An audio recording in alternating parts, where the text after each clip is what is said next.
আসসালামু আলাইকুম viewers, welcome to my new video. আজকে আমি আপনাদের সাথে শেয়ার করব পাওয়ারপয়েন্ট প্রেজেন্টেশনে আপনারা কি করে একটা স্লাইডকে প্রিন্ট করতে পারবেন। তো এই হচ্ছে আমার স্লাইডটি ওপেন আছে এখানে। তো আমার এখানে দেখেন, এখানে কয়টা 11টি পেজ রয়েছে। তো আমি চাচ্ছি এখন এটি প্রিন্ট করার জন্য। তো তার জন্য প্রথমে আমরা ফাইলে চলে যাব। ফাইলে যাওয়ার পর এখান থেকে আমরা প্রিন্ট অপশনটি দেখতে পাচ্ছি এখানে। তো প্রিন্ট অপশনে আসার পর এই তো আমরা চলে আসলাম। এখানে প্রথমেই হচ্ছে আপনার প্রিন্টের একটি ইমেজ দেওয়া রয়েছে। এখানে যদি আপনি ক্লিক করেন তাহলে আপনার হচ্ছে এই ফাইলটি প্রিন্ট হয়ে যাবে। কিন্তু এখানে হচ্ছে আপনার দেখেন আরও অনেকগুলো অপশন রয়েছে, সেগুলো নিয়ে আমি আপনাদের সাথে ডিটেলস আলোচনা করছি। তো এখানে ফার্স্টেই রয়েছে কপি। তো আমরা এখান থেকে চাইলে নিজেদের ইচ্ছে মতো সিলেক্ট করে দিতে পারি আমরা কয়টা কপি প্রিন্ট করব। ঠিক আছে, তো এখানে আমি সাপোজ একটাই রাখলাম। রাখার পর এখানে হচ্ছে প্রিন্টারের অপশন রয়েছে। তা আপনি কি এটা ফ্যাক্সের জন্য করবেন, তারপর হচ্ছে মাইক্রোসফট প্রিন্ট টু পিডিএফ, মানে এটা কিভাবে করবেন সেটি এখান থেকে আপনি সিলেক্ট করে দিবেন আপনার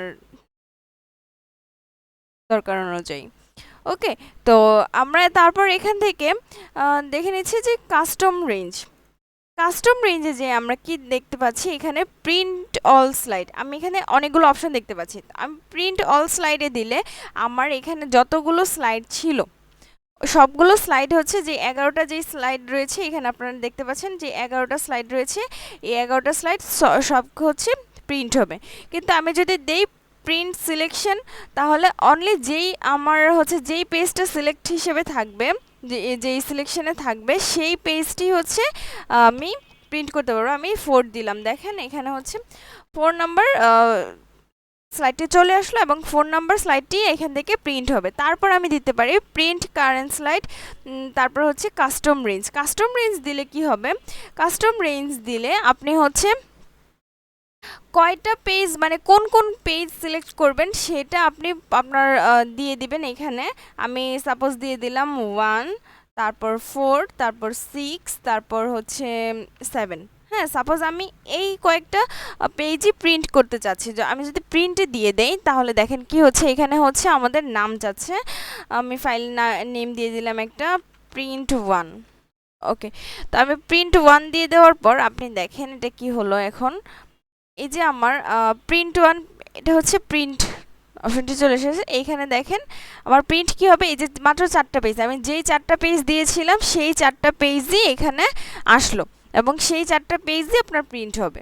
ওকে, তারপর আমরা চলে যাই আবারও প্রিন্ট অপশন থেকে দেখেন তারপর কি রয়েছে যে কাস্টম রেঞ্জ। আমরা এখান থেকে সবগুলো অপশন দেখে নিলাম যে আপনারা চাইলে সব স্লাইড প্রিন্ট করতে পারবেন, তারপর সিলেক্ট করে দিতে পারবেন কোনটা প্রিন্ট করবেন, কাস্টম রেঞ্জে দিতে পারবেন, তারপর হচ্ছে কারেন্ট স্লাইডটাও প্রিন্ট করতে পারবেন। তারপর কি রয়েছে ফুল পেজ স্লাইড। এইখানে আমরা দেখেন এখানে আমরা অনেকগুলো অপশন দেখতে পাচ্ছি যে আমরা কি ফুল পেজ স্লাইডটাই, এটা হচ্ছে ফুল পেজ স্লাইড, তারপর কি নোট পেজ, এটা হচ্ছে নোট পেজ স্লাইড আপনার, আর হচ্ছে আউটলাইনে গেলে আপনি এখানে কোনো ইমেজ দেখতে পারবেন না, আপনি জাস্ট যেই টেক্সটগুলো রয়েছে আমার যেই প্রেজেন্টেশন ছিল ওইখানে যত টেক্সট রয়েছে সেটা প্রিন্ট করতে পারবেন। ওকে, তারপর হচ্ছে আপনি এখান থেকে ওয়ান স্লাইড, একটা পেজে কি একটাই স্লাইড থাকবে আর একটা পেজে 2টা স্লাইড থাকবে, এরকমভাবে আপনি সিলেক্ট করে দিতে পারবেন এখান থেকে। ওকে, তারপর প্রিন্ট ওরিয়েন্টেশন আপনি পোর্ট্রেট করে দিতে পারবেন বা ল্যান্ডস্কেপ করে দিতে পারবেন। ল্যান্ডস্কেপ দিলে এটা এরকম হবে, আর ম্যাক্সিমাম সময় হচ্ছে পোর্ট্রেটটাই ইউজ করা হয়, তো আমরা এটা ইউজ করছি। তারপরে এখান থেকে কালার অপশন রয়েছে, আপনি কি কালারিং দিতে চাইলে এরকম কালারিং আসবে, গ্রে স্কেল দিলে এরকম চলে আসবে, আর যদি আপনি pure black and white then তাহলে এটা চলে আসবে। তো আপনারা আপনাদের পছন্দ মতো আপনাদের দরকার অনুযায়ী আপনারা প্রিন্ট অপশনে যেয়ে কাস্টমাইজ করে নিতে পারবেন। আশা করি সবাই করলে বুঝতে পেরেছেন কি করে আমরা একটা প্রেজেন্টেশন ফাইলকে প্রিন্ট করতে পারবো। ওকে, আজকের ভিডিও এই পর্যন্তই। আসসালামু আলাইকুম।